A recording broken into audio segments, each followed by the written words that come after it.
Spanish सीखना समय की बर्बादी है। एक चीज़ को करने में तुमने जितना समय लगाया, अगर तुम उतना ही समय किसी और चीज़ को करने में लगाते तो तुम कोई और चीज़ अचीव कर सकते थे। That is called opportunity cost. Now the opportunity cost of learning a language is very high. मतलब तुम 2-3 साल लगा करके एक लैंग्वेज लर्न करते हो, तब जा करके तुम एक बोलने के लेवल में आते हो और उसमें भी तुम्हें कॉन्स्टेंट प्रैक्टिस करनी होती है। तो अगर तुम कोई लैंग्वेज जस्ट ऐसे ही सीखने जा रहे हो ना, मन हो गया किसी को इम्प्रेस करना है, तो मत करो।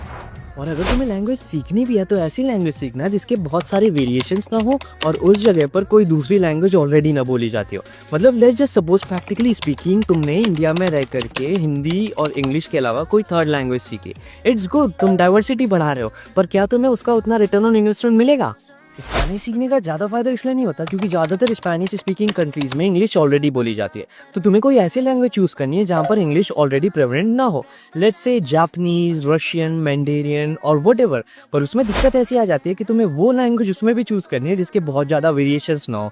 फॉर एग्जाम्पल स्टैंडर्ड अरेबिक और बोलचाल की अरेबिक में इतना डिफरेंस है कि तुम स्टैंडर्ड अरेबिक तुम्हें पूरी भी आती हो ना, तब भी तुम बोलचाल की अरेबिक सीखने में तुम्हें अलग से बहुत टाइम लगेगा। So you have to be considerate of how many subdivisions a language has, where a language is spoken, like basically तुम्हें रिटर्न ऑन इन्वेस्टमेंट कितना मिलेगा इतनी लंबी अपॉर्चुनिटी कॉस्ट करने का।